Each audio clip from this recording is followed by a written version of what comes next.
Thank you, ladies and gentlemen. Welcome back. I do apologise for that slight break, but if we don't have a coffee, then we just all fade. We fade away. Okay, so as they say, moving swiftly on. We're now moving to Old Buckingham 3PL 2022-0750 in full format. And I've got Councillor Stephen Askew, who's the ward rep, to come and sit on the right-hand side, please, Councillor. And that was a short journey. You could have stayed where you were, really. Oh, okay. Over to you then, please, Matthew.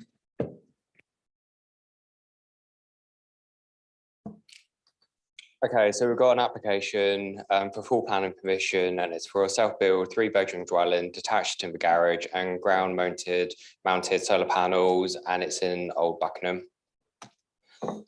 Okay, so here we've got the location plan. So you've got the site here in red, and you've also got Snetterton Farm here. So here you've got Ragmere Road, and you've got Bannon Road here.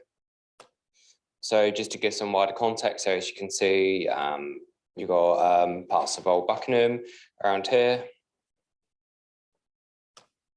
And I just want to pull up the Old Buckingham settlement boundary. So here you've got the site, and the areas that are highlighted in red are the approved settlement boundary for the local plan period for Old Buckingham. So as you can see, you've got some here, here, and then you've also got settlement parts that fall within inside the settlement boundary here. So the application is being recommended for refusal on grounds of principal development. So Old Buckingham is classified as a local service centre under policy Gen 03. And policy Gen 05 restricts development outside of settlement boundaries, subject to certain policies, and it could be considered acceptable. So in this instance, policy HOU3 is engaged. So and there's a 4-step criteria to policy HOU3. So the first part of HOU3 requires for sites to be immediately adjacent to the settlement boundary. I can confirm that the site itself is located roughly 204 metres outside of one of the nearest parts of the settlement boundary here, and roughly around here as well. So therefore it does fall down on part 1. I can also confirm that it is considered from an officer view that it does also fall down on part 2. So every settlement under policy HOU02 is given a housing target number for the local plan period.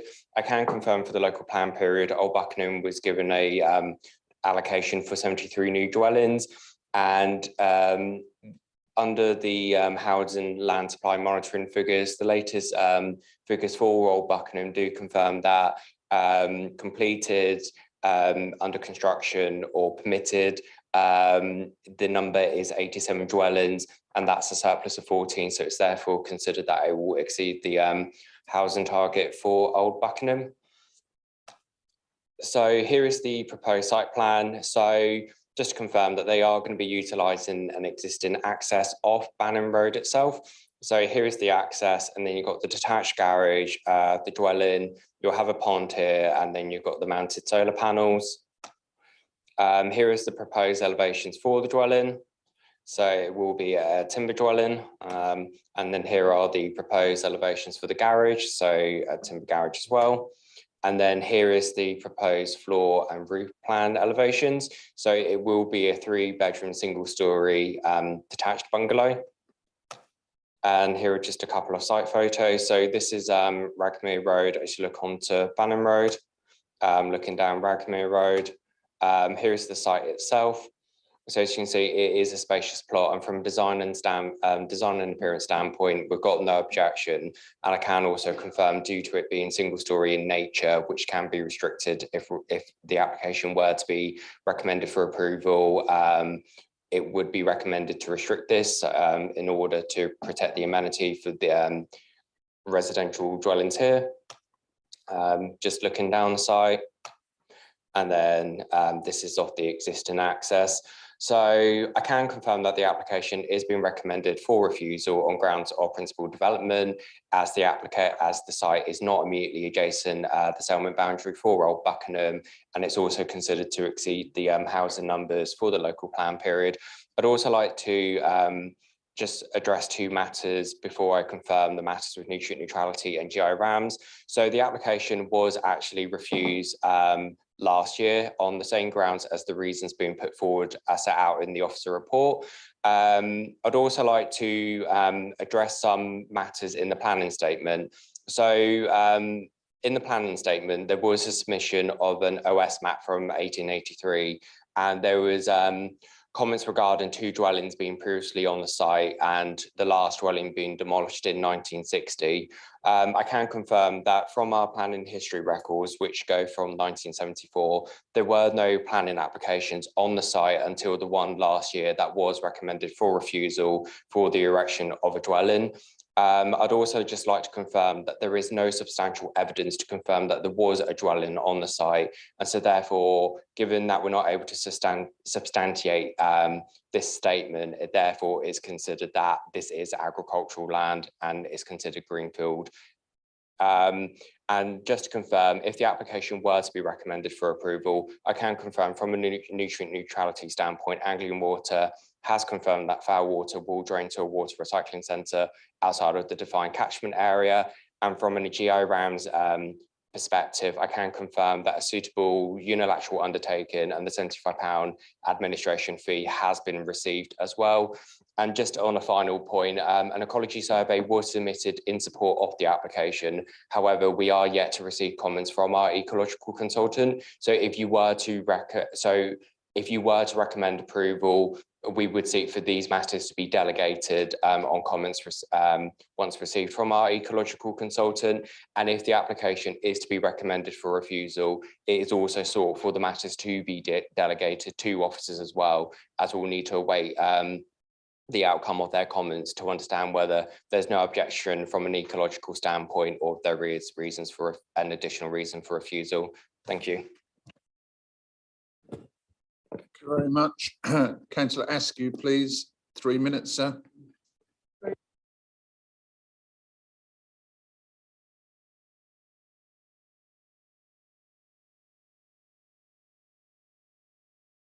Councillor, could you start again, but try and switch your mic on, please. Just keen to get in. So you heard that probably. Thank you. So while I believe the recommendation before you is the wrong one for Old Buckingham and the district, in many ways this application is very similar to the previous one you just had in North Lotton. Those of you who are familiar with Old Buckingham will know that its centrepiece is a large village green with housing around the perimeter, but that the village spreads much further and is made up of a number of settlements close to and further out from the centre. Areas such as Harlingwood Lane, Staxford, Fen Road, Doe Lane, Abbey Road, and the one in question today, Ragmere Road, to name but a few. Unfortunately, most of these settlements have been officially closed out from gradual development due to an unfriendly and unhelpful development boundary for Old Buckingham, in my view. Despite this, however, thankfully, there have been a number of small developments in and around some of these outer settlements in recent years, which have been of great benefit in enabling the village to grow gradually. This is just simply another example of an ideal site for a small development which ticks all the boxes in policy 8003 terms, save for the dreaded settlement boundary issue, and we can argue about the percentage about what we consider to be over and above what's already been permitted. Members don't need me to remind them the criteria of H003, I'm sure. However, it says it is immediately adjacent to the settlement boundary. And while I accept that looking at this clinically, this application sits outside the official development boundary, it does, however, immediately sit adjacent to this particular settlement in Ragmere Road. And not only that, as the officer mentioned, there was this site in question as historically was part of this settlement as it had previously had development on it. You only have to look over the junction to Grove Road, where there has been exception to policy development in recent years, which have proved to be a positive enhancement to the village, along with a replacement dwelling on a long-standing site housing a caravan. It would be a shame if this application, which is sound in every other regard to HOU3, were to be judged differently from those granted before it. Ironically, I dare say that in a few years' time, under a new local plan, we wouldn't even be having this debate, as the site would likely tick every box. In my mind, as a local member, it would be pointless to needlessly delay this perfect site for a small development and a bungalow, which is necessary at that, when it could be benefiting the applicant, the parish, and ultimately the district in a much shorter term. Highways are happy with it. No one is against it locally, and it would be part of a previous existing settlement. Thank you. Okay, thank you very much. It's open to questions from members. I've got Councillor Kittle Morris and then Councillor Bowes. Yes, thank you, Chairman. I'm going to be a bit controversial, I suppose. Since 2013, I campaigned to have settlement boundaries completely removed from our villages, because I think a red line around a village kills it. I can show you a village quite close to where I live, which is now an urban sprawl. It is dreadful.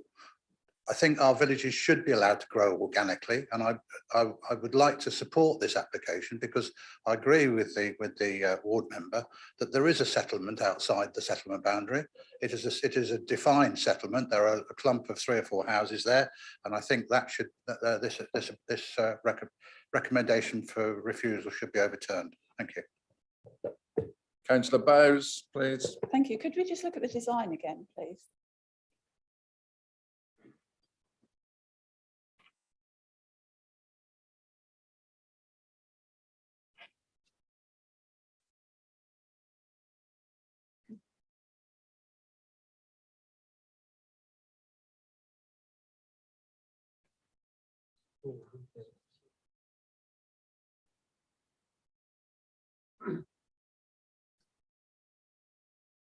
Yeah, I'm pleased to see designs like this coming forward. It's a lot different to most of what we see at this committee, and I think it's a shame that when it is so close to the settlement boundary, that design can't go some way to mitigate that being approved, or officers approving it. I'd also like to know about the solar panels. You said they're going to be they're proposed to be on the ground. Why is where would they be, and how much area would they? I'd probably miss that. Okay, just on that corner. Right. Okay. Would they be not on the house because of the design, or what was the reason for them being at ground level? Oh, that's absolutely fine. I'm not sure why they haven't been why they weren't proposed for the roof, but as this was the design that was submitted, and it is considered, due to extensive hedgerow on the site boundary, it is considered that the solar panels in the corner on the ground would not be detrimental to the character and appearance of the area, and so on balance these weren't negotiated. Thank you, that's fine. And regarding previous development on the site, previous buildings on the site, what records did you look at as officers to prove that there never was any? Was it just, it sounds as if it's just Breckland's records going back to 1974. And what did the applicant, can you say again the records the applicant used to prove that there was? Thank you. Okay, so I can confirm that in the planning statement submitted by the agent, they submitted an OS map, an extract. It was figure 4.1, I think, off the top of my head, that was to demonstrate that there was building on the site itself. And then they said, just within general comments, that the buildings were demolished in 1960s. Unfortunately, there was no substantial evidence to confirm this. And so therefore, when checking the planning histories and also checking the site from a site visit itself, there was no substantial evidence to confirm the comments that were made within the planning statement. But from the OS map that they submitted, could you see that there was previously development or buildings? Sorry. Unfortunately, the OS map wasn't the most clear, and I just feel that because it was from 1883, this was not considered substantial as reasons to support that this was a dwelling on the site. Okay, I appreciate the comments of my officer, but Councillor Asker, would you like to just come in and add anything to that, because it is confusing for members? Thank you, Chairman. This is where local knowledge comes in, doesn't it? Yes, I mean, in 1960, I wasn't even born. You might not believe it. However, but this is, you know, for all those that go before me, like my father and the people who worked for us and all that, they all tell you it was there. So, you know, I'd go with them. Okay, we're meant to believe your age, so you obviously tell fibs. I'm going to Councillor Attwell, please. Thank you, Chairman. This is different to the North Lopham application in terms of the settlement boundary. I don't agree with my learned colleague, Mr. Kilmorris, on settlement boundaries, because the settlement boundaries are there to define the settlement of the area. If you don't have settlement boundaries, you have a free-for-all. The fact is, I think the officer said, this is, did you say 200 metres away from the settlement boundary in all directions? So we've got a defined policy, a settlement boundary, and our policy here says it has to be immediately adjacent to the settlement boundary, which it isn't. Now that is black and white. That's not grey, that's black and white. There's 4 criteria down here in HOU3 that you have to comply with. Well, we fall down on that one. It would not lead to the number of dwellings in the settlement significantly exceeding the identified housing target. The design contributes to conserving and where possible enhancing historic nature. I don't know what dwelling was there previous, so I can't comment on that. The development avoids coalescence of settlements. To me, this hinges on the settlement boundary. We have said as a committee, our policy is that we will allow development adjacent, immediately adjacent to a settlement boundary. And that even means that there's no roadway or anything between that and the settlement boundary. This clearly is outside it. Now we can argue about whether the policy is right, whether the policy needs to be changed and reviewed with the local plan review, but that's the policy we've got at the moment. To me, that's very black and white. And I think we should stick to that, or we're going to be opening up a can of worms with all sorts of other applications. Just my comment. I'd like to know what the officers, maybe the lawyer, thinks of that, because I think that's going to hinge on that. Okay, first of all, Rebecca, you're wishing to come in on a few items. Yeah, Councillor Attwell's stolen my thunder there. So yeah, members exactly reiterating what Councillor Attwell is saying, in that you need to determine applications in accordance with your adopted development plan, not what you'd like your adopted development plan to say. And therefore, on that basis, your policy, which is HOU 03, and you heard from Matthew in the previous, there's no need to apply a tilted balance. That is the policy which you're determining the application against. That policy contains 4 criteria, as Councillor Attwell's just set out to you, including that the site needs to be immediately adjacent to the settlement boundary, and that the housing target hasn't been exceeded. It does categorically fall down on those 2 points, and therefore would be in breach of that policy. But Mike has already set out on the previous application, and I won't do it as eloquently as I'm sure, but you are allowed to, where there is a breach of planning policy, to take into account other material considerations. I don't consider, members, that what stood there in the 1960s or before that is an other material consideration. You need to take the site on its merits at this time. However, the matters that have been raised of the design, of the renewable energy, are other material considerations which you may wish to take into consideration in the determination of your application. But your policy as it sits today, as set out by Matthew and Councillor Attwell, this proposal is in breach of policy HOW 03, and therefore you will need to consider the other material considerations if you wish to take an alternative approach. I was just going to quickly add about the solar panels, Councillor Bowles, that I don't believe there's a south-facing roof slope, so they've probably got to ground mount them to get the most out of the solar potential, but that is me guessing, not actually knowing for a fact. Thank you. Councillor Kybird, please. Thank you, Chairman. The site layout shows a substantial pond. Is that something to be created as a wildlife issue, or is that an existing pond? My other comment is that I think this is an extraordinarily good-looking design compared with a lot of things that come to this committee. Thank you. Yeah, so I can confirm that the pond feature will be created as part of the application. Yeah, but we are still waiting comments from our ecological consultant on the pond as well. Okay, any further questions from members? Councillor Martin. Just a quick one, Mr. Chairman. I know they always have a very thorough Old Buckingham Parish Council. They go through their plan applications and different things very thoroughly, and they are happy to support the application. And they've had 14 letters of support and no objections, and they have some good comments on there. So I can't say, I'm happy with that. Thank you. Terrific. Okay, any further questions from members?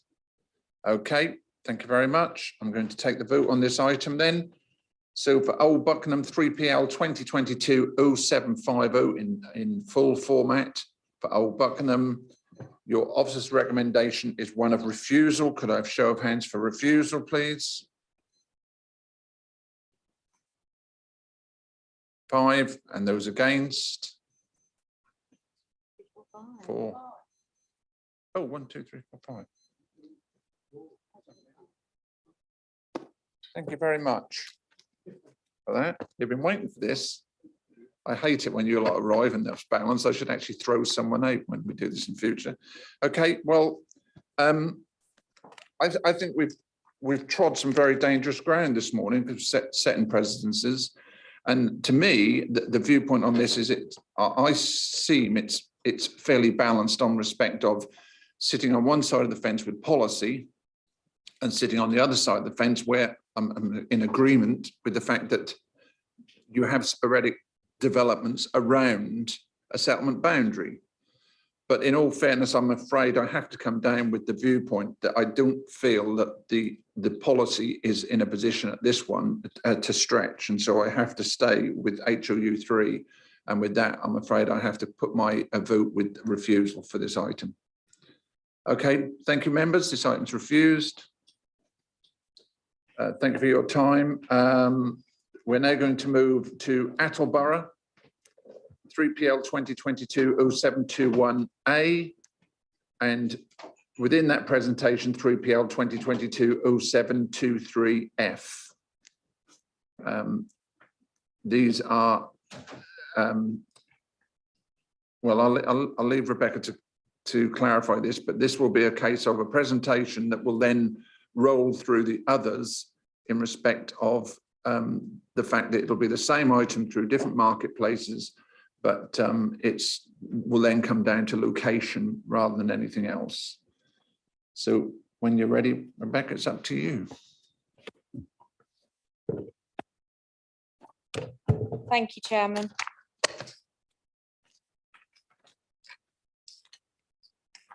So as the Chairman's already explained, this is an application in Attleborough on the footpath outside the Zandel Clinic on Church Street in Attleborough, quite close to Queen Square on the marketplace or the central Queen Square place.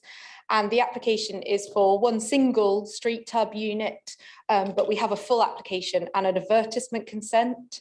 Obviously, all matters need to be considered under your full application, but with advertisement consents, members, you can only consider amenity and highways. And that is obviously set out in the report, but just to remind you. So I'm just going to skip, if you don't mind a second, to the hubs themselves, just to explain a little bit about the street hubs. So the street hubs, the BT street hubs is what we're calling them. This is an image of what they look like on the screen. They're approximately 35 centimetres in depth, so just over the length of a ruler. They're 123 centimetres wide, so a bit over the metre, and they're nearly 3 metres in height. They're and 98 centimetres high. And this is what they'll look like in the street. You can see that they're a steel structure, steel finished structured, with an advertisement screen in the centre of the hub themselves with tempered glass, and that's to limit glare off the street hubs themselves. So what are the street hubs for and what will they do? Obviously, there is an element of advertising involved within the street hubs themselves. But there are other advantages that we think in terms of a town centre function. These are set out in your reports at paragraph 2.5, but just to go over some of those. So the street hubs themselves are an ultra fast excuse me, I put my teeth in, ultra fast Wi-Fi provider, and they also increase coverage of Wi-Fi within that local area. So they're a boost to your Wi-Fi signal. So whatever signal you've got, you can go up from 4G to 5G in the local area. So they will offer you the ability to boost your Wi-Fi. They offer free public calls. So if you need to use that service for public calls, they offer that. They do provide a public information service, so you can look up maps, use them as ability of wayfinding, use them to navigate around your town centres or where you want to go. They also include a USB charge point, so you can charge your phone quickly from the hubs themselves at any point, at any time with a cable, which is particularly important if your phone's dead or if you've got young children, you know, that are out and about in town centres. They can use these as a free charging point. They do provide a direct 999 call service. So if you're in any trouble and you don't have a phone or access to a phone, or for any reason you can't use your phone, they do have a direct call to a 999 service. And the hubs themselves are run on 100% renewable energy powered source. So they're 100% renewable energy, so they're not an energy user. And included within the hubs, there is ability to monitor traffic and air quality within the other and noise. So they can provide a local service, not as relevant in Attleborough, but particularly in Swaffham, where we know the air quality is particularly poor. They do include a monitoring service, but if we wanted, for example, through the local plan, recently with the urban extension in Attleborough, we wanted to monitor the traffic going through the town centre, this would have that ability within it as well. And that is offered as a public service to us as a local authority. And also within the advertisement element of the hubs, as offered to us as a local authority and the local parish council, they do offer free council advertising as well as a certain percentage of their advertising programme within those equipment. So those are what BT offers back to us as a local authority for use of the hubs. Just while I'm talking about the hubs, these are monitored 24/7 and they're expected regularly and they're cleaned weekly. So if you have any concerns about the appearance of them and it declining over time, they are monitored 24/7 remotely, and therefore, and they commit to doing any works to the hubs within 3 days. So they should remain in good condition. And you'll note from the officer report and the proposed conditions that if they weren't in good condition for a period of time, we would seek to have those removed completely from the high street. So that's just telling you a little bit about the street hubs themselves. Moving on, I'm just going to go back, members, excuse the Could I just, I don't know if you said it, but there's a Wi-Fi booster point in that. Did you? You did say that? And also that these are part of the town centre improvement plans within Brackland. I'm not sure if you emphasised that. No, I didn't. You didn't? Okay.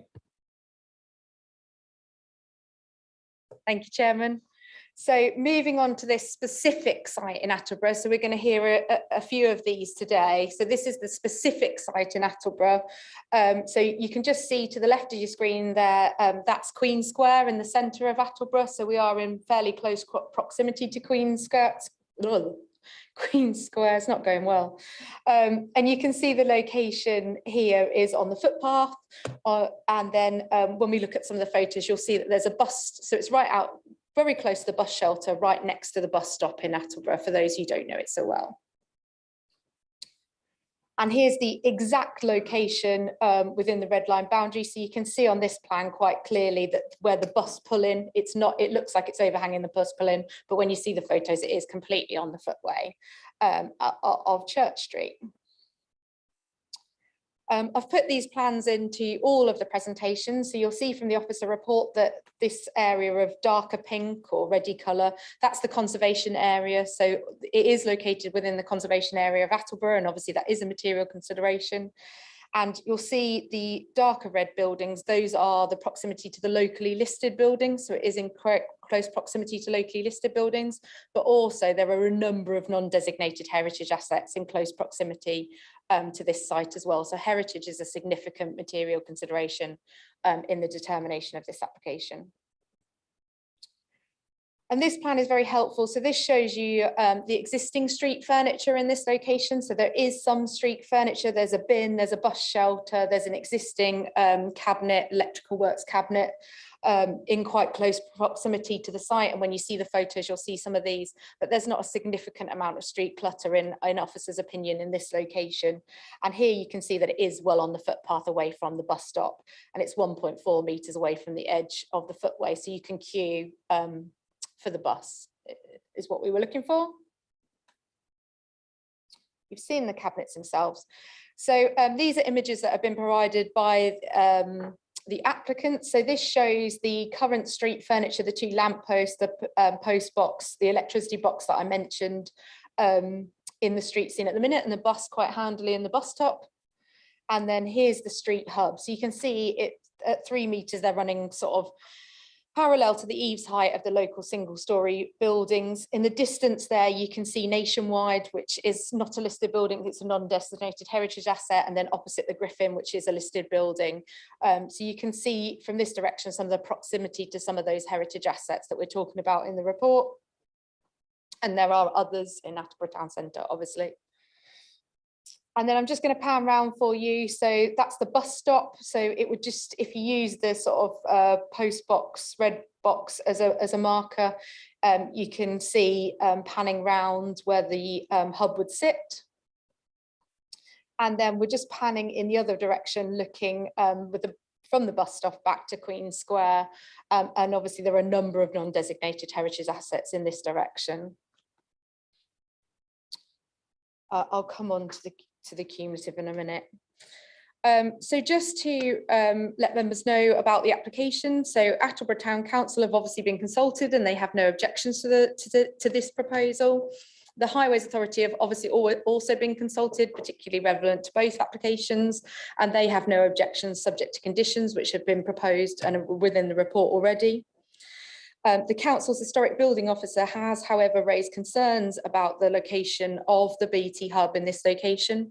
They obviously point out that this is a prominent position in the conservation area. It is close to listed buildings, and we've shown you that, members, and other non-designated heritage assets. They are concerned about the impact that this would have in this prominent location, and they have suggested that it would be a better location to be located round by the car park, which is just to the back of Queen Square. Nearby. You'll note from the officer report that the applicants were approached on this basis but haven't responded in that regard at all. So this application has been considered on its own merits with the street hub in this location, and I'll go into that in a bit more detail in a minute. And there are no public representations just made despite the advertising of the application. Just while I'm on the applicants not coming back on the alternative location, just to say the supplementary report does mention that, but also we don't believe the description of development is accurate because it says it replaces an existing BT phone box. Obviously, members, you can see from the photo there's no phone box there.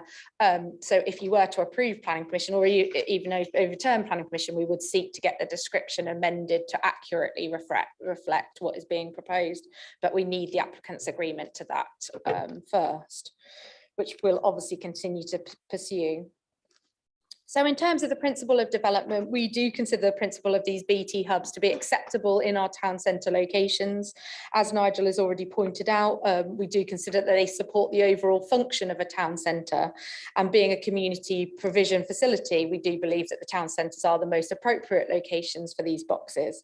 And obviously our policies do support development in town centre locations and within our settlement boundaries.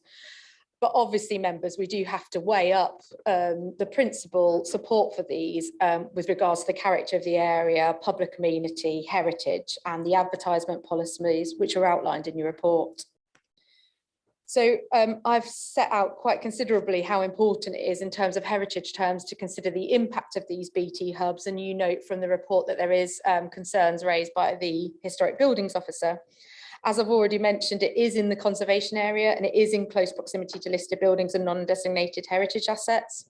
You'll note from the officer report that the applicants haven't submitted a separate heritage statement, but have attempted to argue that there are public benefits from the units that outweigh any harm to the heritage assets.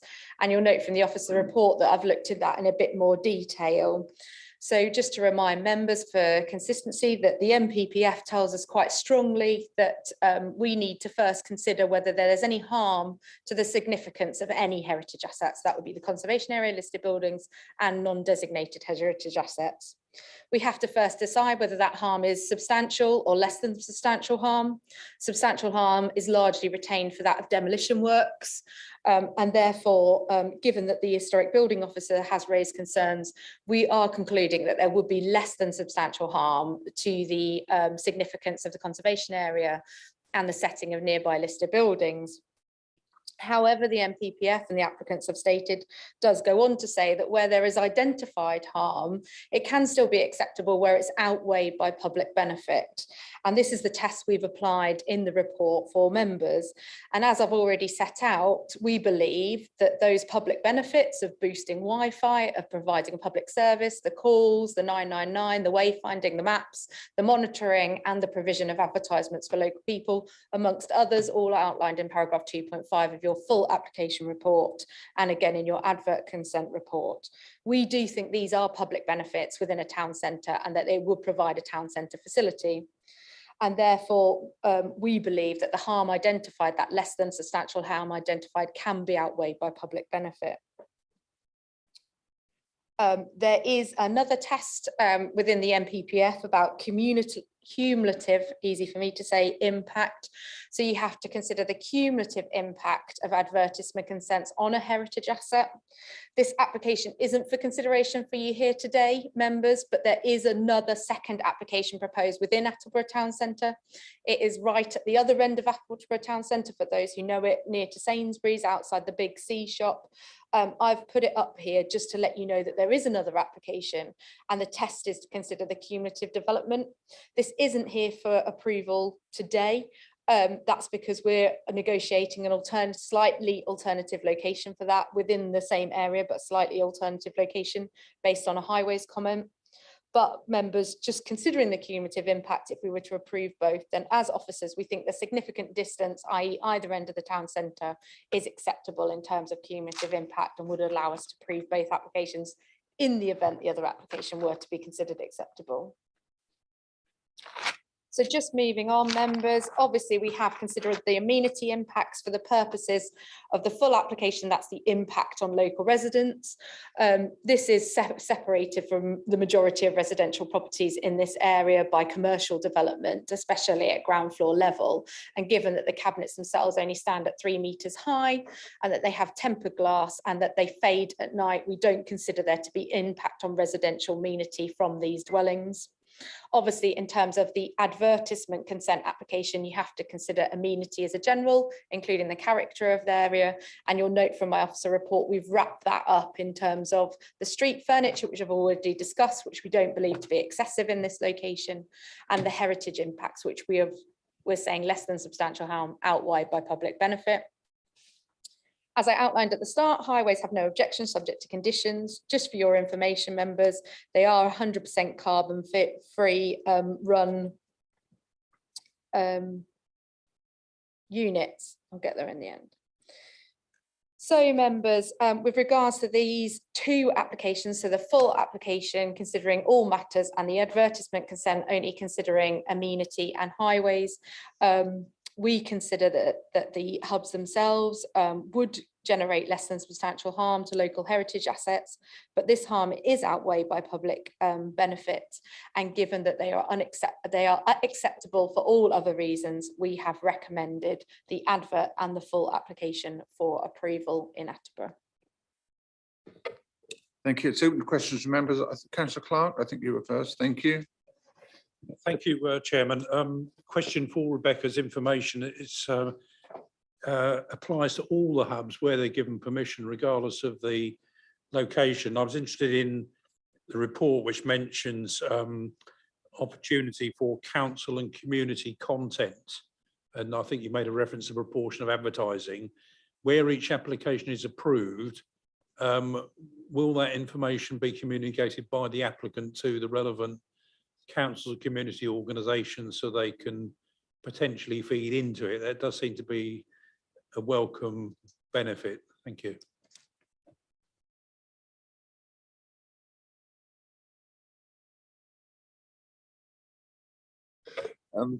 Sorry, was that a statement or a question? We weren't sure. That was a question. If all of these are approved, will the applicant then be in touch either via the local planning authority or directly with council saying here's an opportunity for you to use, you know, 10% of the time, whatever, to put notices or community information in? Thank you. Apparently that's a yes. Good. So we can drive past and look at your face for a certain amount of seconds. I'll keep children away from the road. Okay, Councillor Kittle-Morris, please. Yes, thank you, Chairman. With respect to this particular application, Attleborough, I believe that the use of this piece of equipment outweighs any material impact on anything around it. We'll do general questions about these hubs. You did say, Rebecca, that they went off at night. Sometime they dimmed at night. They dimmed. Okay, and if when they change adverts or whatever, do they fade one to the other or do they flicker one to the other? Because I can imagine driving around and seeing these flickering things on the side of the road might be slightly distracting. And the other comment or question I have, how durable are the screens?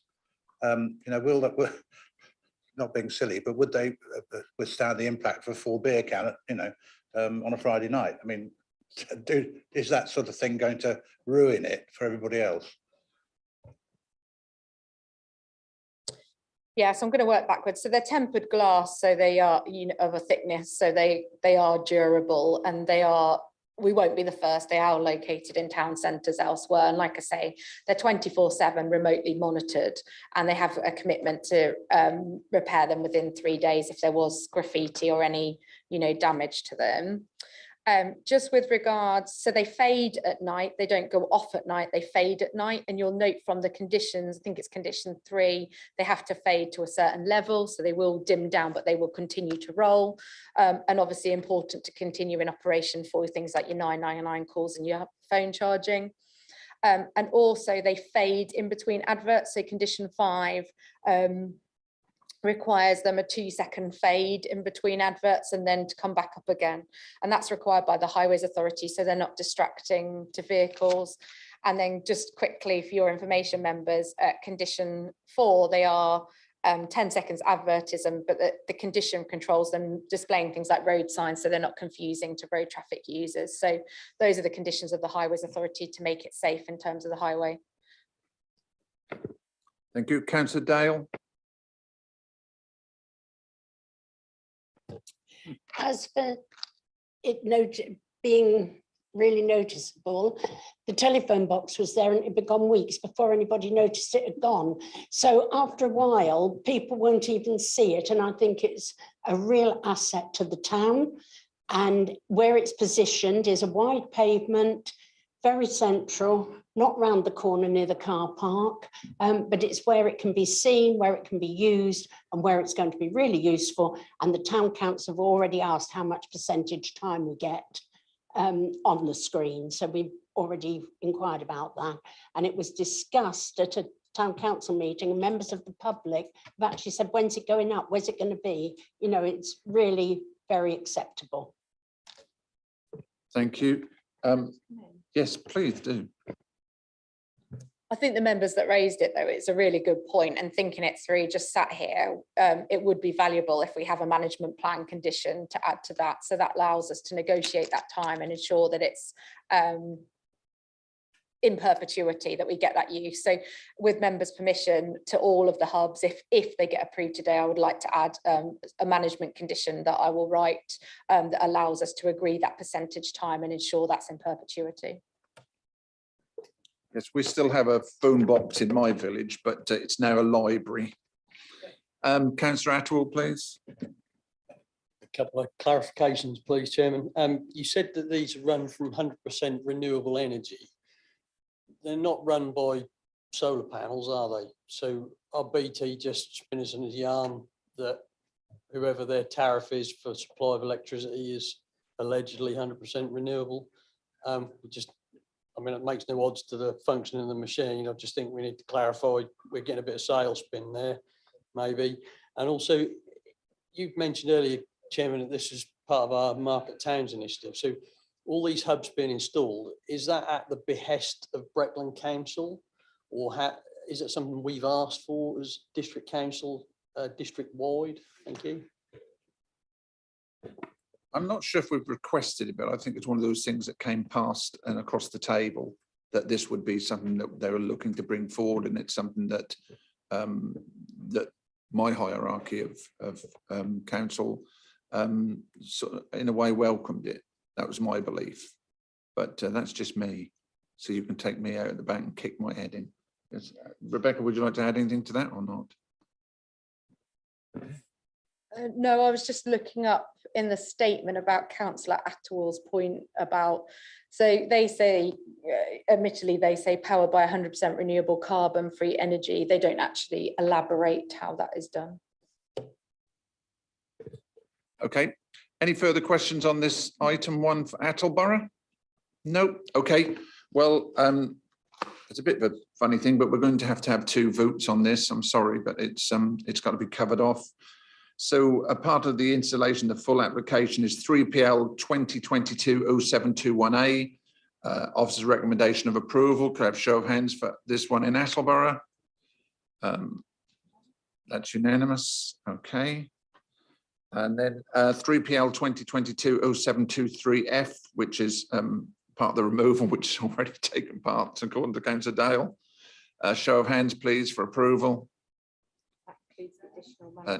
And the additional management plan condition. Okay, thank you very much.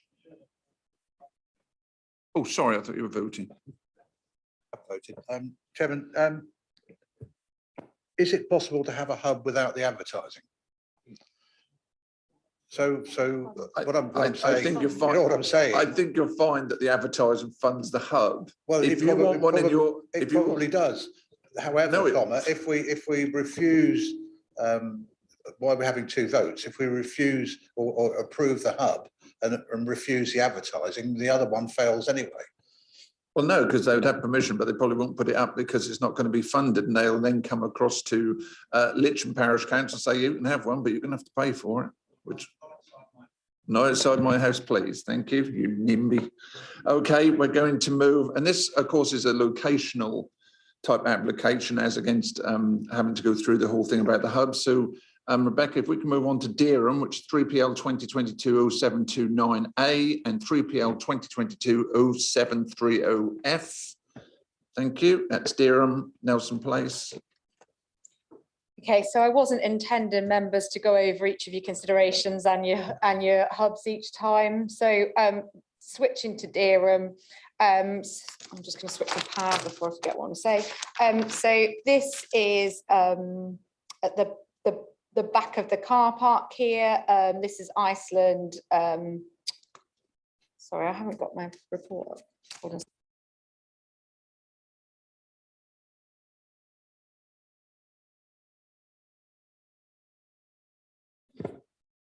Costa as well. I seem to know where that is. That's what I was looking for. And Superdrug was the word I was looking for. I was hovering over Savers. That'll upset them. So this is the aerial photograph saying the approximate location, and you can see the hard standing area where there is some street furniture and some benches, and I'll show you that in the photos. So here's the red line boundary that was submitted with the application. You can see Nuns Way going on in a minute. I've got a picture of the conservation area. This actually sits outside the conservation area. So you can see the little yellow square, which is just to the north of the conservation area boundary. So the actual conservation area starts on the opposite side of Nuns Way. So this sits outside the conservation area. You can see from this plan, the darker red buildings are the nearby listed buildings. And there are obviously heritage assets in Dereham Conservation, non-designated heritage assets in Dereham Conservation Area. But when you see the photos, this is quite a more modern complex of buildings that this particular hub sits within. But it is to the conservation area is to the south. So you'll see from the report, we have considered the heritage impact within it. But I'll just show you the location in a bit more detail. So this is just to show you what's surrounding. So there are a couple of benches in this location. There is a litter bin. There are seats on streets in this location to serve Costa. But again, we don't believe this to be a particularly cluttered location in terms of street furniture. And you'll see just to the south, there are some steps leading up to Nuns Way. We've talked about the units themselves.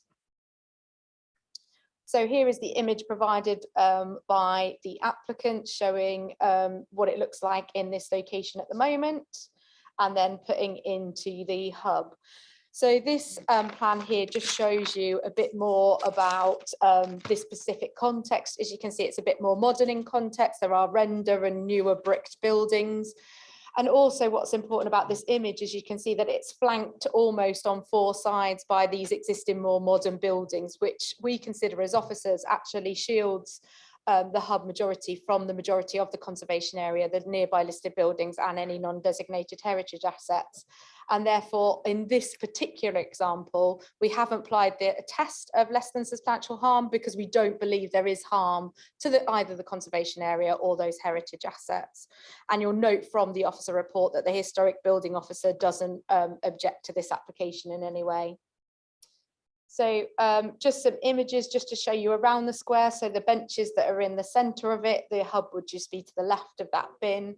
I'm panning around on those shop fronts that show, you know, that flanking of it away from those more historic assets. And the steps up and then towards the conservation area. And you see that more modern building it on the corner before you get to your non-designated heritage assets, which are up some steps and behind a wall. So this is why we don't believe there's harm to the conservation area or those other heritage assets. You'll note from the officer report that Dereham Town Council have no comments with regards to the application. The Highways Authority don't object to the application subject to conditions which have been applied. I've mentioned that the Historic Building Officer doesn't object and that there's no public representations.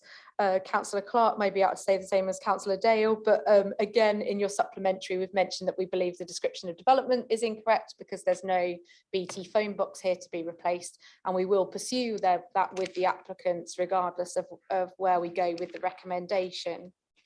As previously set out, I've told you the reasons why we believe that the principle of development is particularly relevant. In this instance, we don't need to outweigh the harm by public benefit, but we still believe there are public benefits and we've listed those out. And given the correct character of this area and the non-cluttering of street furniture in this location, we do believe that this is as an acceptable location in character terms for this type of hub. Sorry, I've got another photo for you. Again, the NPPF does require us to consider the cumulative impacts when it comes to advertisement consent, especially when you're in heritage areas. So there is another application in Dereham for a BT hub being proposed. Again, this isn't with us today because the Highways Authority have got comments and we're negotiating an slightly alternative location with them, and we'll bring that when it's ready.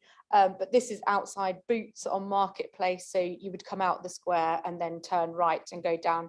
There is a closer proximity, in my view, to this one, so that will need to be considered in a later application if this is approved. But there is another hub that is approved, but it is separated from this one.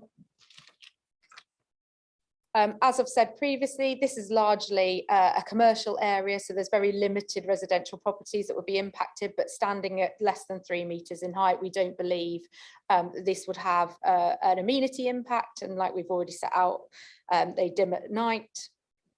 And therefore, on the basis as I set out, that there is no harm to historic assets in our view. There's no statutory objections to this application, no representations, and we have recommended both the full and the advertisement consent for approval. It's open to questions. Anyone wishing to question this? Councillor Clark, are you happy? Good. So I'd like to hear Councillor Atwell, please, and then Councillor Daigan. Sorry, Phil, you were late.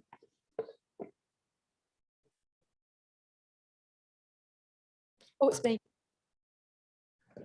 Just a quick question on Nelson Place, and probably my Dereham colleagues know better than me.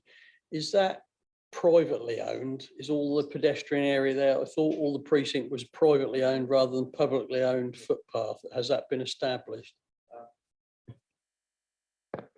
I think quite a lot of it is highways. We privately owned, but it's highways, actually highways land. I think you'll find that, for instance, if you look at Iceland, what's under the canopy is private, because that's how they get to, to have the charity stalls. That's why you find charity stalls under there. But I think most of it is actually in the control of highways. And on the question of the telephone box, didn't it used to be a telephone box? Is it still there at the bottom? Oh, it's gone. It used to be at the bottom of the stairs. So there used to be a telephone box there, but I think it's been got rid of over the years, with probably none of us noticing, because I was desperately trying to think, is it still there or not? But no, basically it's mainly that area, it'd be in the highways, what I would imagine the highways controlled land. And did you have a question as well, or could I head you down? No. No, I was just really answering. Okay, that's fine. Okay, no further questions. Thank you. So with regards to this one at Dereham, with installation application 3PL 2022-0729A, your officer's recommendation of approval. Can I have a show of hands, please?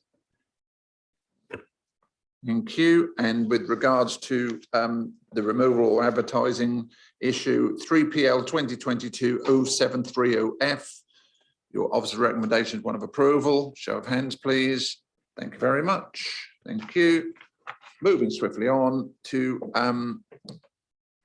Thetford 3PL 2022-0710A and 3PL 2022-0708F.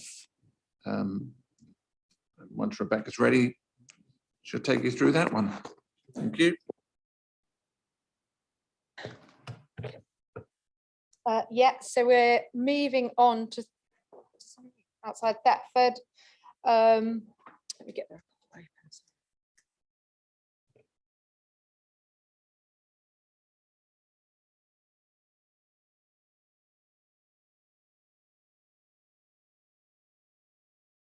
Sorry, I've got to open everything up. So we're King Street outside NatWest in Thetford. So this is the proposed approximate location, and you can see this is part of a very wide footway in part of a pedestrianised area of Thetford, and I'll mention that in a minute with regards to the historic building officer comments, but I'll show you the location first. So here is the location. This is on the footway side of things, not on the pedestrian roadway, and you'll be able to see that from the images in a minute, right on the corner of that footway.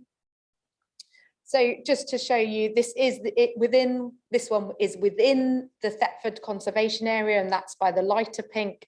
And you can see there is in quite close proximity to a number of listed buildings which are in the darker reddy colour within the Thetford Conservation Area. And needless to say, there are non-designated heritage assets, although NatWest and a number of buildings are more modern infill in this location. So this is the current area as it sits at the moment, and you can see again there is some street furniture in this location. There is some nice planters and some smaller trees. There is a BT junction box in this location, but there is a lot of streetscaping that came through as a 20th century scheme in this location about pedestrianising this part of Thetford. The hubs themselves. So again, this is the image submitted by the applicant to show that area in a bit more detail, and obviously you can see the concrete hard landscaping which provided seating and other opportunities in this location. And there you can see quite close to the edge of the actual raised footway, the BT hub with a narrower, lowered down footway for pedestrians, then your pedestrianised roadway, and then obviously that carrying on to the opposite side of the street.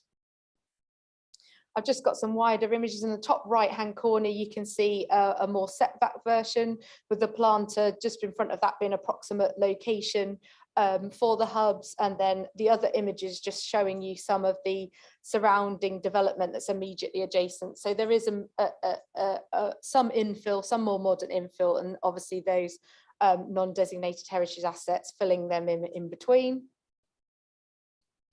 And then again, if you're just looking in the top right hand corner, this is looking from the other direction back towards that flat roof corner building in the opposite photo with the BT hub just in front of the planter, just where the step level changes. And this just shows you some of the images of King Street and that street works that went on in terms of improving that area. So with regards to the report, you'll note that Thetford Town Council object to the application on the grounds that this blocks the access to the performance area. This has been addressed in the officer report that we think, given it's a part of a wider pedestrianised area, there is a very large area of concrete just to the right hand side of the box, and to the left hand side of the box there's a level pedestrian footway, so you can move around the box quite easily, but it is on the right edge of that large concrete area, so it's not in the centre of it, blocking it and close to other street furniture. You'll note that Highways Authority don't object to the application subject to conditions which have been applied to the report in the event you seek to approve planning permission. You'll note from the officer report that the Historic Buildings Officer has objected to the application on the grounds that this is a prominent location with regards to the local heritage assets being the conservation area, non-designated heritage assets and listed buildings. They consider that this does impact the 20th century hardscape landscape that was very carefully designed in this location, that it's highly visible in the public realm and the conservation area, and this is a highly used public space. And given that there is an alternative location, which I've just put on your screen and I'll tell you about in a minute, that they don't consider that the two are needed in such close proximity for each other, and therefore it is unjustifiable to have harm in the conservation area in this location. And we'll just talk about that for a minute. So members will note from the report that we had put on the BT hub outside the Light Cinema. That's the location plan you can see in front of you, and we've subsequently deferred that from the committee. The reason for that deferral is that we had a late objection from the council, who are concerned about access to land that they own, and we're seeking a slight relocation of that hub, but otherwise have recommended it for approval subject to that slight location. So this is the cumulative impact. The NPPF does require you to consider the cumulative impact of adverts in close proximity. And with regard to heritage assets in this location, the Historic Building Officer is saying there's no need to accept harm in the conservation area by having two units at such close proximity. And just for your information, they don't object to the Light Cinema hub application. Just to talk about the heritage impacts specifically with regards to this application. So your test members, as we've already set out, is there harm to the significance of heritage assets? In this regard, we do consider there's harm to heritage assets because the conservation officer has highlighted that there's harm. That harm we consider to be less than substantial harm to the conservation area and the setting of nearby heritage assets, and therefore that harm would need to be outweighed by public benefit. Now, as previously set out, members, we believe that the public benefits of the scheme, of the Wi-Fi, of the public calls, of the wayfinding, of the fast charging, and all the others set out in 2.5 of your full report, they do outweigh the harm given the context of the area, the limited street furniture, the very hard landscaping, the mixture of modern and old with specific regard to this location. And therefore it is officers' view that that less than substantial harm is identified is outweighed by the public benefit of what the street hubs can offer in this particular location. And moving on to the cumulative impact, they believe that the distance between the cinema and here is sufficient and the harm is not so significant that we could approve both applications, albeit that this application in front of you on the screen is not here for consideration today. So we believe that the approval of both applications wouldn't result in refusal of this that is acceptable in its own right, even if you were to then go on and to approve the other hub at a later date. That is officer's opinion, and that has led to the resolution on this application, members, which is a recommendation for one of approval, both with the advertisement consent and the full. Questions from members at all? Yes, Councillor Kybird. What you described as a concrete surface is actually a very expensive natural stone, which will need to be carefully excavated and replaced at the cost to British Telecom. And you also described it as 20th century, and it was actually 21st century moving Thetford forward project. Within that project, there was a proposal for 3 of those tall hanging display signs, but much closer to the boots frontage rather than on the line of those steps.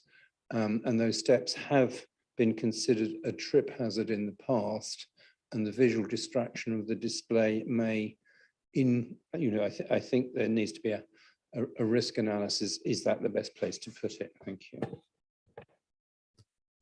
Yes, I have to, my own right, agree with you slightly, because looking from the picture, that is very close to one of those steps.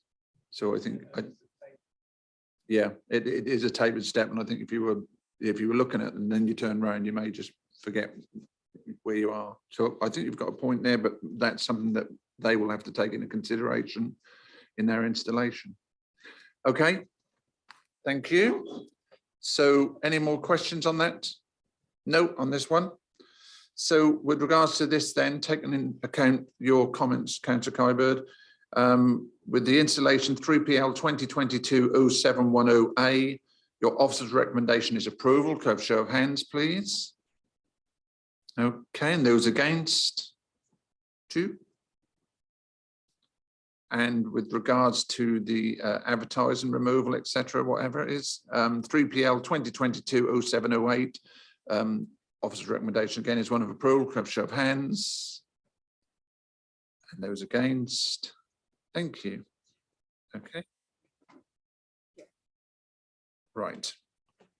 We're now going to go to Swaffham. We've got Councillor Les Scott to speak on behalf of the Town Council. If you'd like to take a seat here, sir.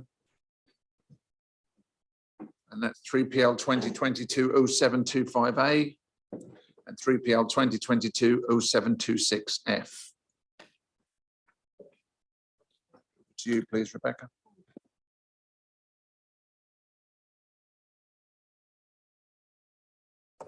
Right, so just moving on to Swaffham, just as a starting point, the application is recommended for refusal. The eagle eye of you will note that the supplementary refers to it being approval. That is an error on my part, for which I apologise. It is recommended for refusal. So just showing you the application.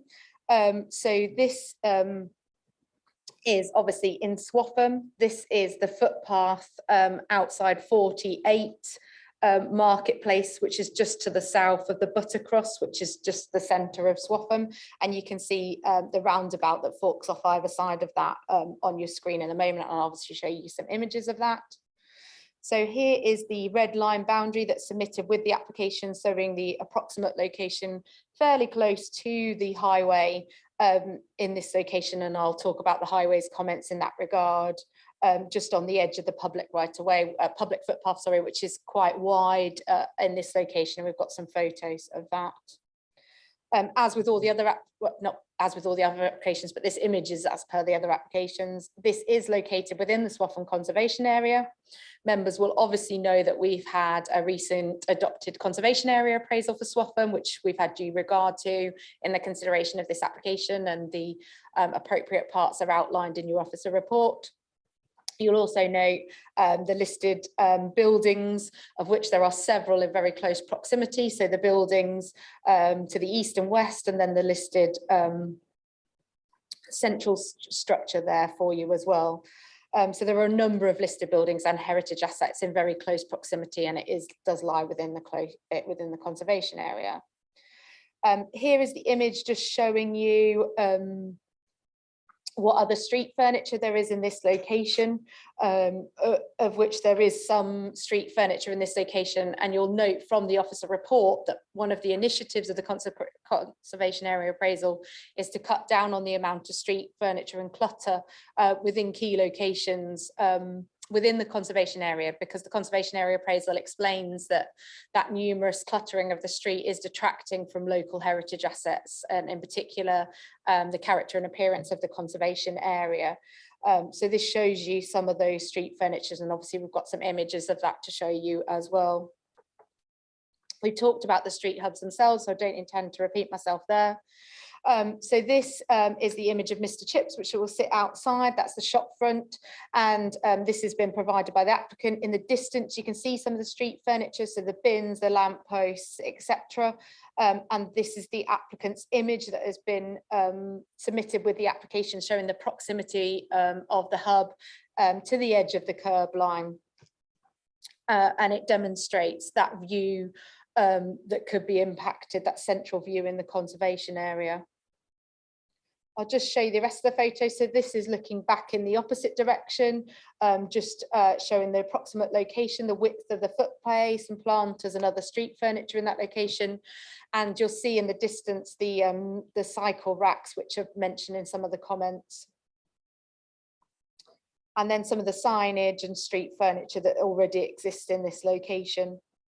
And panning round, just showing you how important that central section is, the drive up to the Buttercross, and how that historic street scene is really framed by those listed buildings and non-designated heritage assets that you saw on the earlier plan, highlighted in red and pink. So with regards to this application, Swaffham Town Council do object to the application. They object on the grounds of harm to the character and appearance of the conservation area and other surrounding heritage assets, and that this will add to street clutter in this location, which is part of their initiative of the Heritage Action Zone and the conservation area to remove. You'll also note from the officer report that the historic building officer has objected to the application on the grounds that this proposal will have a detrimental impact on the setting of nearby listed buildings, the conservation area, and non-designated heritage assets, easy for me to say.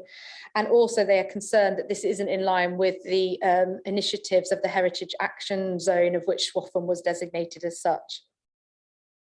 You'll also note from the officer report that Historic England have serious concerns about in heritage grounds about a BT hub in this location, and their comments are outlined in detail in the officer report, and they urge members to take that balancing exercise, which I'll explain a bit more, that's outlined in section 16 of the MPPF.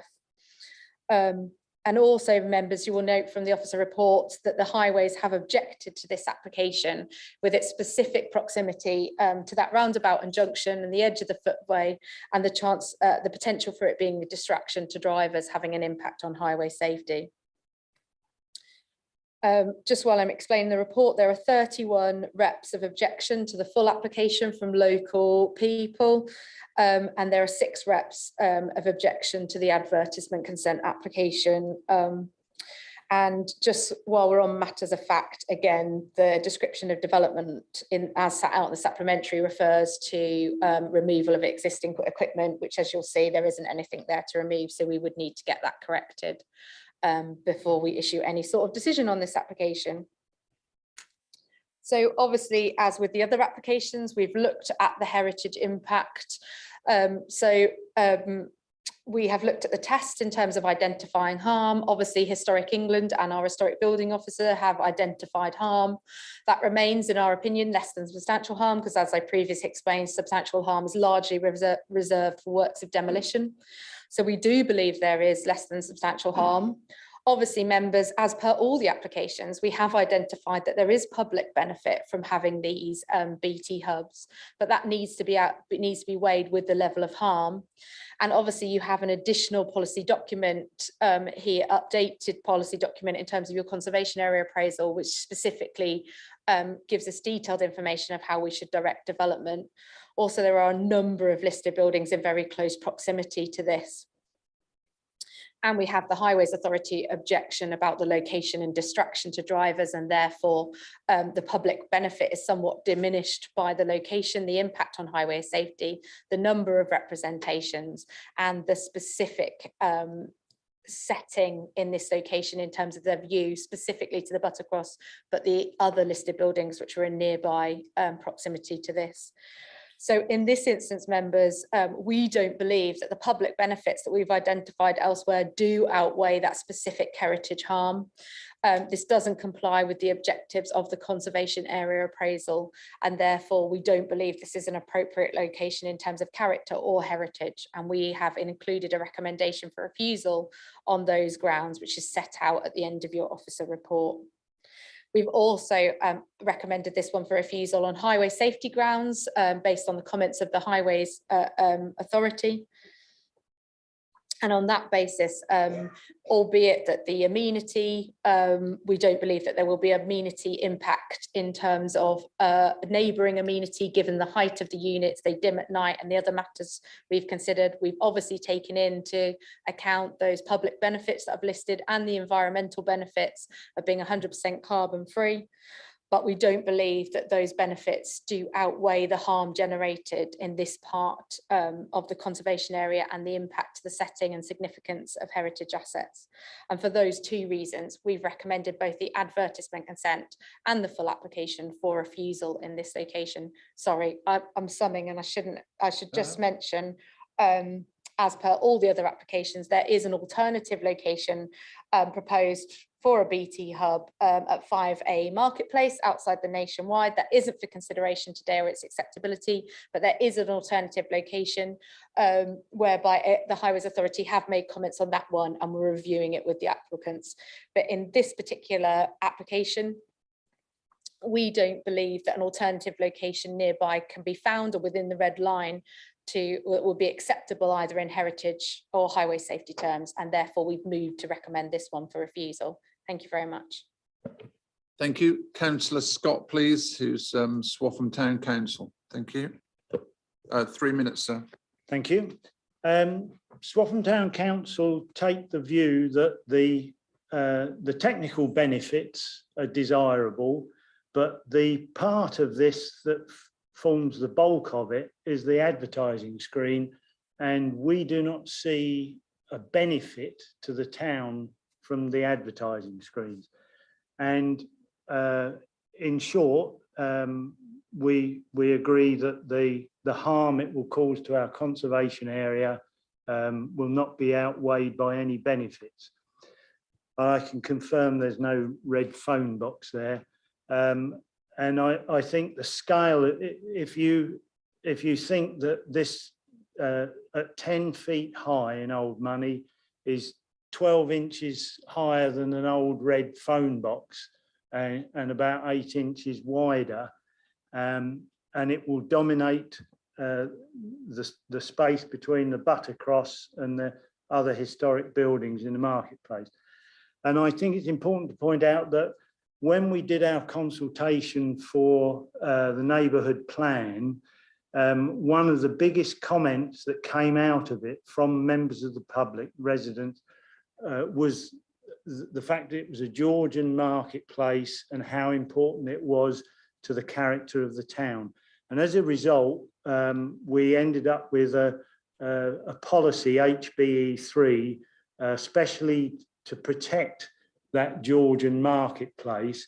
We also identified in policy ENV4 actually the view of the marketplace coming from it was one of the last pictures showing the Buttercross coming from the south, and that view is protected by a specific policy.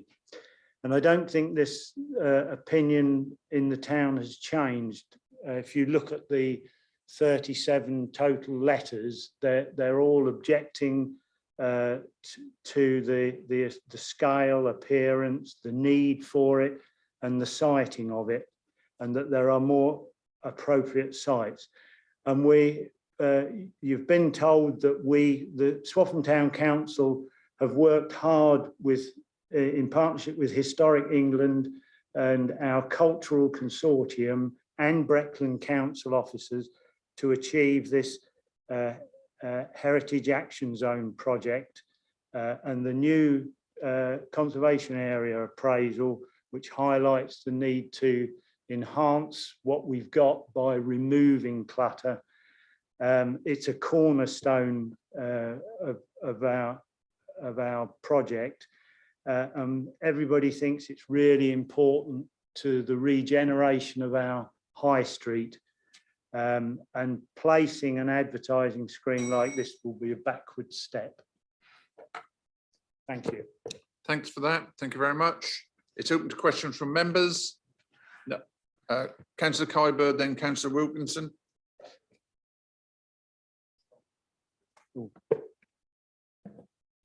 I think those policies from the neighbourhood plan should be added to the reasons for refusal, because they do carry equal weight to our own planning policies. Thank you. Councillor Wilkinson. Thank you, Mr. Chairman. As you know, it's my ward surrounds Swaffham, and I know Swaffham as you do, and that is a wide pavement there, but it's narrowed down with the chairs and the seating from the cafes, and this would then narrow it down even more. And it is a congested corner there because it's the main route coming from the car park, the Theatre Street car park, and I believe this could be a benefit for the town council with advertising and the events and everything, but it is in the wrong location, and you'll probably agree with me. There is 2 other locations where this could go in the town. That's just it. Okay. Thank you.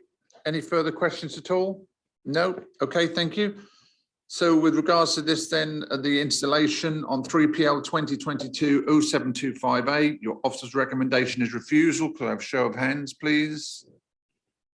It's unanimous. And 3PL 2022-0726 with regards to the advertising, your officer's recommendation again is one of refusal. Could I have a show of hands, please? And that's unanimous as well. Thank you. So that item's refused. Thanks for your time, Councillor.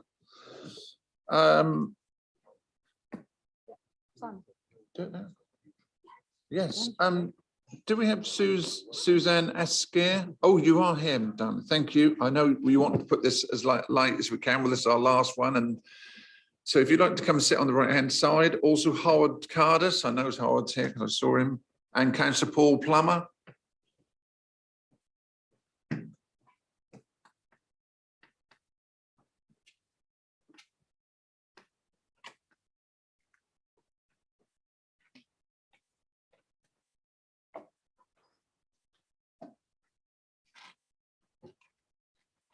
Okay, I'll hand over to you then, please, Simon. Thank you, Chairman. Good afternoon. Starting with the presentation, you can see there the site edged red. I think what's important to note from this, I can find my mouse, there we go, is just to note the staggered nature of the dwelling frontages, the fact that there is no real uniform building line along this side of Dereham Road. Also to have a regard to the existing garage in the front yard of 91A. The site lies within the settlement boundary for Mattershall. The principle of development in relation to extensions and alterations to residential properties is acceptable, subject to issues around character, design, amenity. You will note from the representations that reference has been made to policy HOU 11, That's not relevant. That relates to the replacement, extension or alteration of rural buildings. This isn't a rural building. So in terms of the location plan, just to show you the main building, the existing building in relation to the neighbors, we have, again, let me find my mouse. We have 95 Dereham Road there. We have 91A Dereham Road there. So you can see in terms of the site plan that that's the footprint of the existing bungalow that will be extended to 2-story. You then have outriggers at the front to round about 1.5-story high, and a outrigger at the back of the proposed development. What you also got, just to note, a distance of 14.5 meters from the front of the outrigger to the back of the pavement there, and 2.75 meters from there to there, just to give you an indication of where it sits in relation to back of pavement. So that's the existing elevation. You can see there that this is a true bungalow with an existing ridge height of 5.9 meters, steps down at the side to 4.65 meters, and on the flat roof element at the side adjacent to 91A, you have an eaves height of 2.37 meters. So in terms of the elevations, the western elevation is the elevation that faces 95 Dereham Road. You have a ridge height there of 7.22 meters, which is an increase of 1.3 meters over the existing, and it's 0.22 meters higher than number 91A. In terms of the outriggers, you have 5.9 meters to the ridge and 3.5 meters to the eaves of those outriggers. What I would also point out in terms of the elevation facing 95 is you have 2 side windows there, which are to a bedroom and dressing room, and I'll come to a conclusion on those later. So again, this is the side elevation that faces on to 91A. Again, 2 side windows there in relation to the dressing room and the ensuite at first floor. You have the same measurements in terms of the height and the outriggers. Again, find my mouse. That element of the outrigger is the one that runs alongside 95 and is set away from 91A. The element that is directly adjacent to the boundary with 91A is that hatched area there. Existing floor plan, so you can see, as I said, a true bungalow, 3-bedroom bungalow with kitchen, living room, dining room, and a utility area. This is the proposed ground floor plan.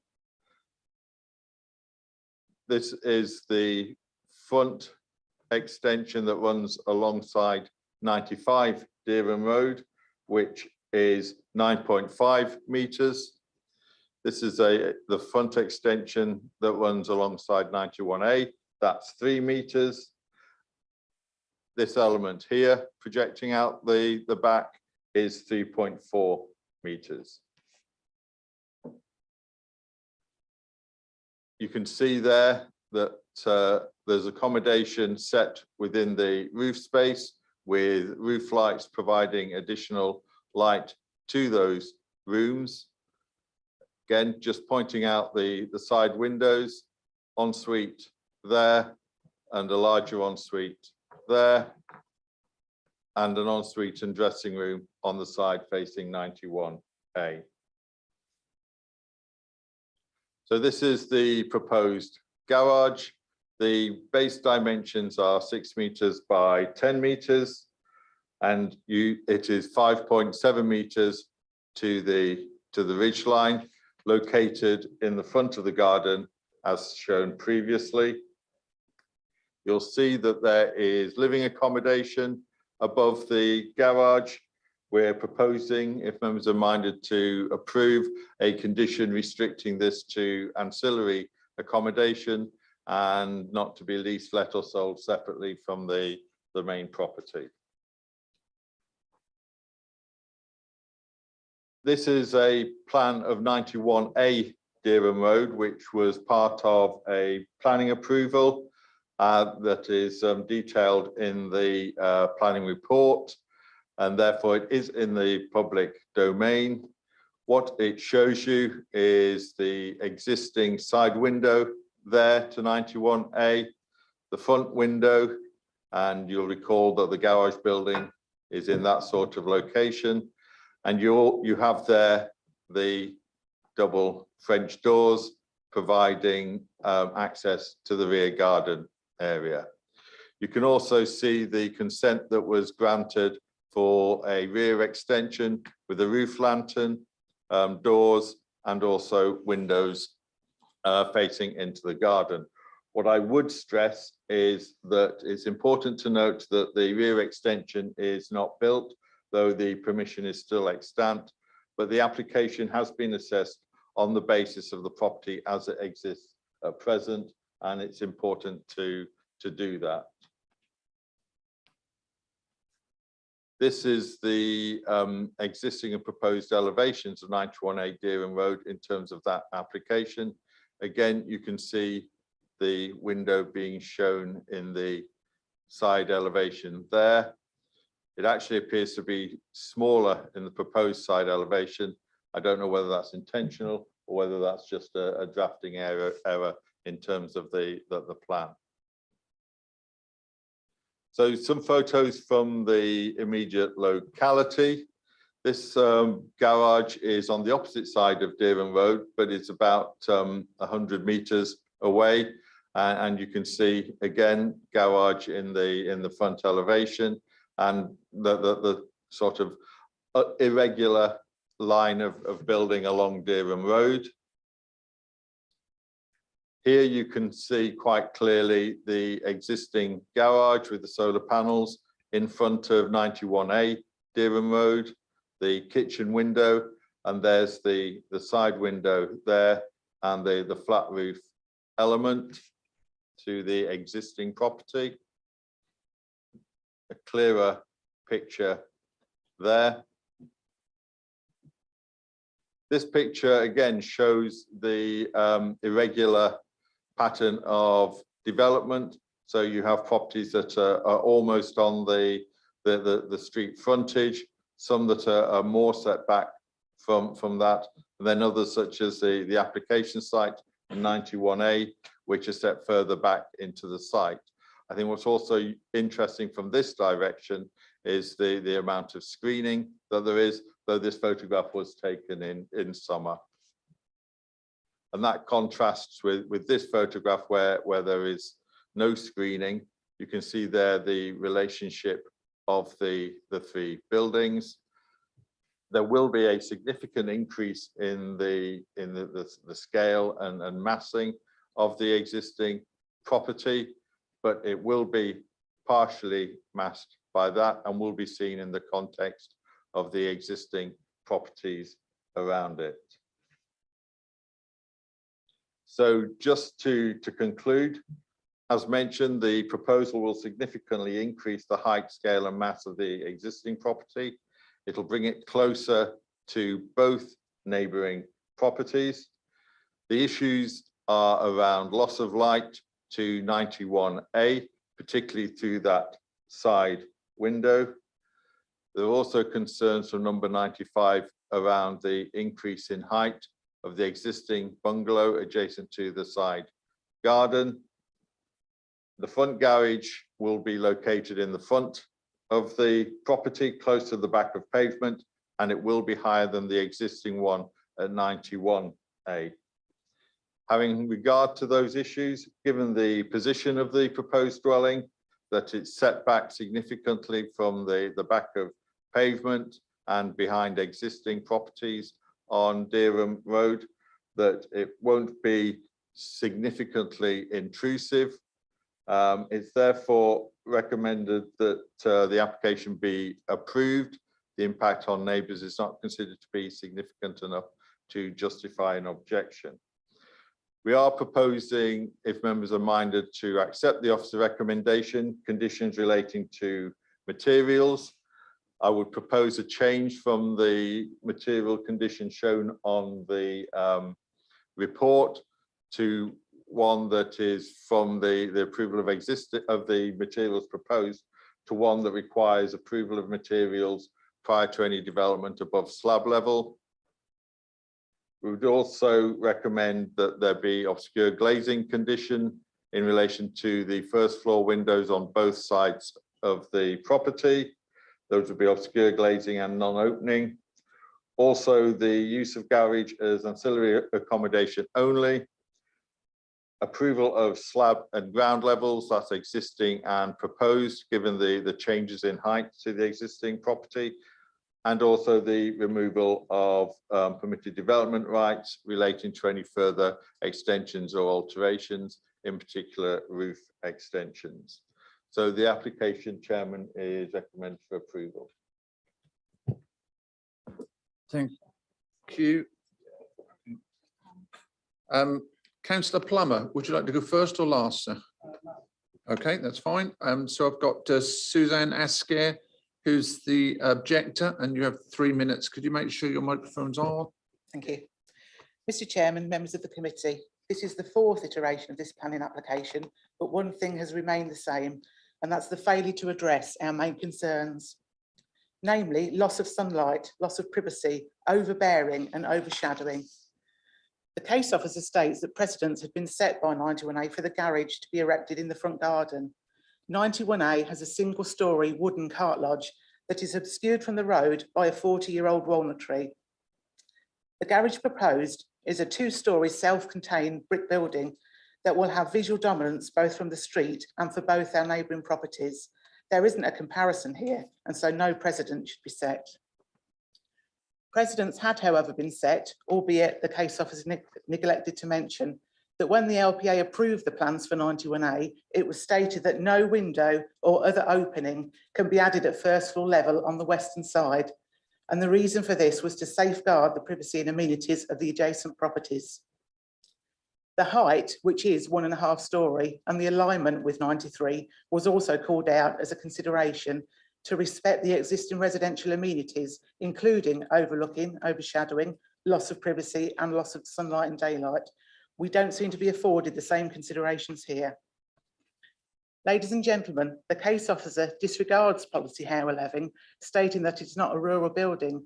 How 11 states it's a rural dwelling. Surely Mattishall's a rural village, a dwelling is somewhere that people live. Yet it's this very LPA that have rejected 2 applications to develop similar properties in Mattishall in 2021 and 2022, calling out How 11 as part of their reasoning for rejecting them. This proposal is significantly disproportional in size compared to the existing dwelling and will have a significant adverse effect on our amenities. I think it wrong to disregard policy How 11. The case officer states that development will reduce the level of sunlight, but not considered to a degree that would be unreasonable.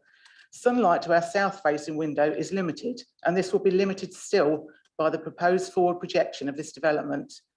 The case officer also states our west-facing window will receive sunlight in the latter part of the day.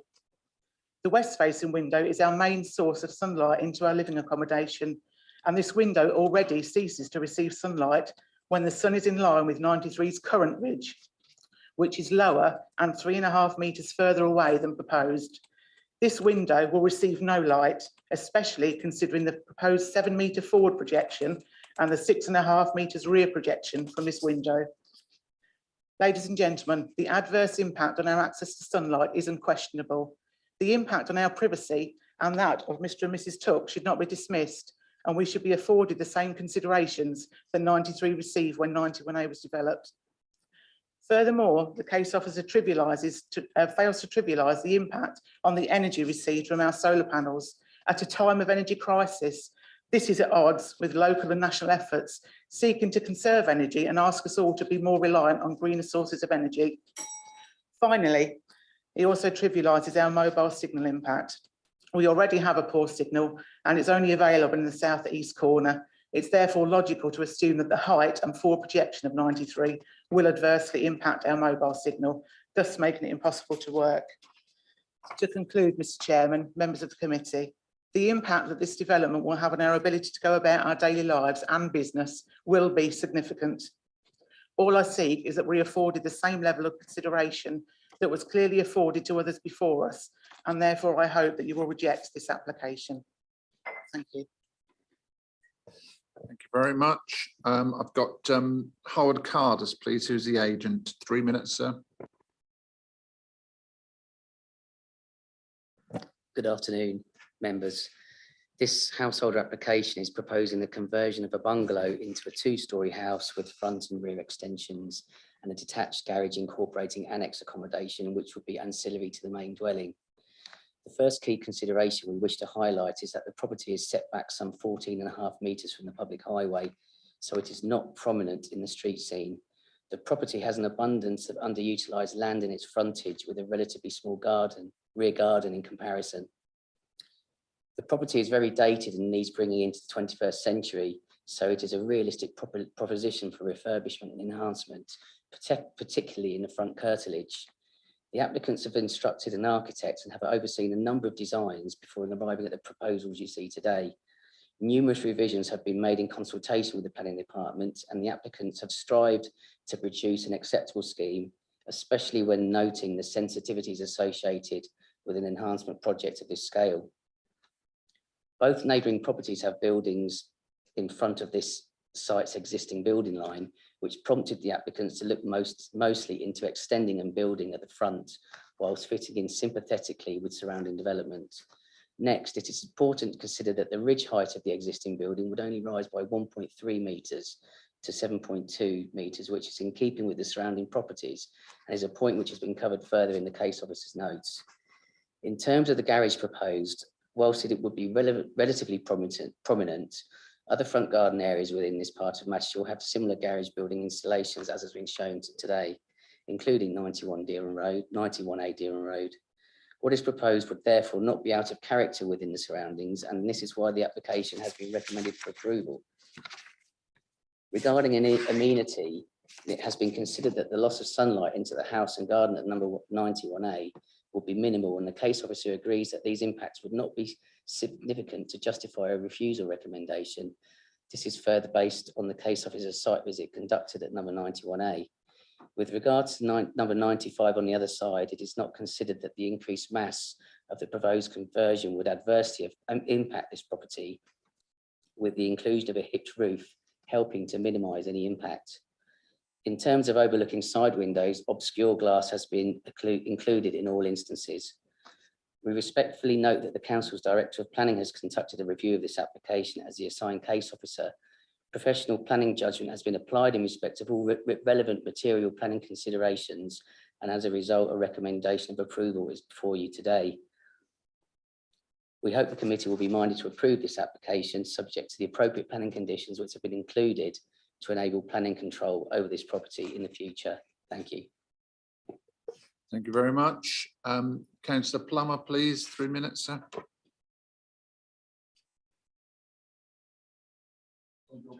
Oh, sorry, apologies. Thank you, Mr. Chairman and members. I think just about all my thunder has been taken by this young lady here. Everything she said is what I was going to comment on. So what I'll give you is a little history. The bungalow 50 years ago, and all those houses you see built both sides, including this lady's, was a market garden. And the gentleman used to sell stuff there. Now, when them houses, both sides were given plan permission, everything was given to not be overlooking the bungalow. So you've taken away all their possibility of having a large dining room window. If you look in the case officer's report, it's about 1.5 by 900 or something ridiculous for a dining room window. And the reason that was is because it didn't want to overlook the bungalow. Now we've got a situation where we're building a massive house, which not overshadows everybody, shadows both sides. And then you've got a big, large garage, which is enormous. And it's all right to say it won't do anything, but that shadows, as the sun is there, that shadows their kitchen window. So not only are you losing the light from the dining room window, you're losing the light from the kitchen window. Now, if you lived at 91A, all of you will know what I'm talking about. Would you want a massive 7-meter high wall that shadows everything, and then to put injury to it all, put a damn great garage with accommodation above it that then shadows their other windows? And the patio windows are north facing. And if anybody knows anything about the sun, it doesn't rise on the north, it rises over the east. So what I'm saying is this could have been a lovely development if it had been developed more like bungalow size. And you've just commented that it's 14 meters along the front. So there's no need to go up there. You could easily come along the front and keep everybody happy. Now, I'm just asking the committee to use common sense. And as a ward rep, we have to try and use common sense and say, would you like that built beside your dining room window, 7 meters high, and that shadows everything? Everything else has been said. The agent has said everything else, and the lady here has said everything else. So I would just like you to use common sense, think about it, and say what you think. Now, there was an application last year, which was withdrawn because of the same thing, but mainly because it was such a bad design. It just looked like barracks going straight down like that. So can this committee just use common sense, think about this, and give these people who live both sides and bought houses restricted because there was a bungalow in the middle, and they're going to be overshadowed by this. So I just ask the committee to use common sense and think this one out, please. Thank you. You've been here too many times. You've just done 3 minutes and 1 second. Okay, it's open to questions from members. I've got Councillor Attawell. Thank you. Thank you, Chairman. Simon, can you just talk us through the glazing? You said something about you're recommending that there be fixed glazing, I presume obscured glazing, but isn't that on a bedroom? Did you say there was a bedroom overlooking the property next door? It's a dressing room and ensuite. So the two facing 95 are both bathroom windows. The two facing 91A, one's an ensuite and one's a dressing room. Okay, so they don't need a means of escape out of them, is what you're saying. Okay, so I'm going to come out and say it. I think it's an absolute, I'm going to use technical term. What a hideous design, sir, I have to say. And I've seen some bad ones here, but this just takes the biscuit, frankly. I'm looking at Commo 1, section E, that I think this contravenes. Commo 3, sections 1, 3, 4, 5, and 6. And I'd like an officer to tell me, I mean, it's subjective, isn't it? Simon will probably say, in his opinion, I don't think that there's material harm. But looking at the size of this in comparison to the dwellings next to it, how that's visually in keeping with anything along there is beyond me. And the two-storey garage along the frontage as well. I just think they're just screaming to me material harm in all sorts of aspects with this development. If you want to redevelop the bungalow, surely you can come up with a better design. I'm sure your neighbours wouldn't have a problem with redeveloping the bungalow, maybe extending out the back. But this thing is oversized. That's too big for the plot, in my opinion, and I definitely cannot support this. Wasn't a question there, Chairman, but I felt I needed to get that off my chest. Thank you. Okay, the question was for health reasons, would I listen to you?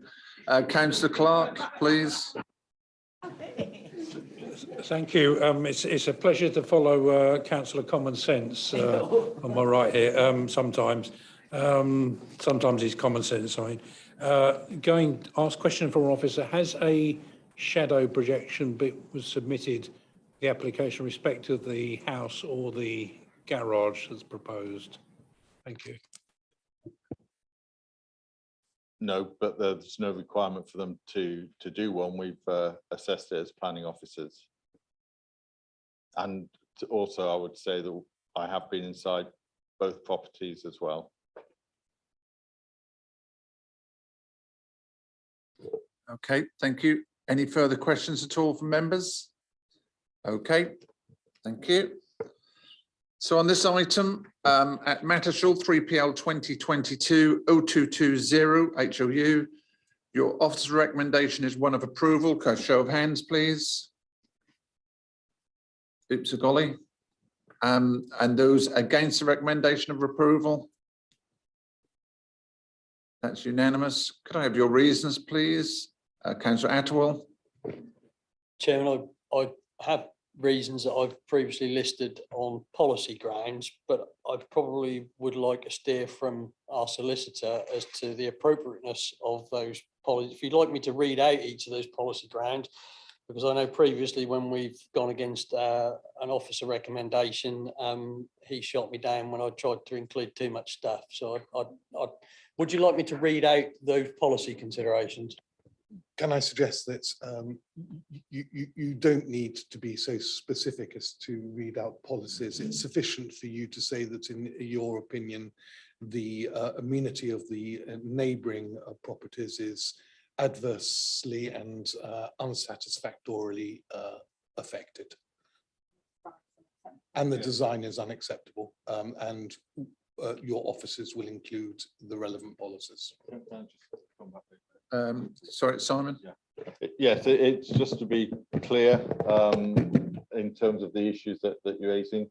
Amenity is subjective, but slightly less subjective. Impact on character design are more subjective issues. Microphone, please. It's not integrated with the existing layout of buildings, but I'm happy to propose what our solicitor has recommended. That keeps him happy, I'm happy. So I'll propose that. Thank you. Could I have a seconder for that? Oh, put your hands down. Put your hands down. Oh, were you wishing to speak, Councillor Kybert? I was wishing to add overdevelopment and failure to improve or enhance the street scene. Okay, can I take that as your seconder, please? Yeah, I can. Thank you. Councillor Kybert seconded that. So from the floor then, is this with regards to this item in Mattershall 3PL 2022-0220 HOU. From the floor, your recommendation is one of refusal. Could I have a show of hands, please? And that's unanimous. Thank you. Thank you, guys. This has all been refused. So moving swiftly on to item 11, which is applications determined by the Executive Director of Place. Those are there for your information. And also item 12, the appeals, which is only one item there, but that also is for your information. Sorry. Councillor Plummer, you're still there. I need to see you at the end. Okay, thank you. With that, I close this meeting. I haven't got a knocker because I say I never need one, but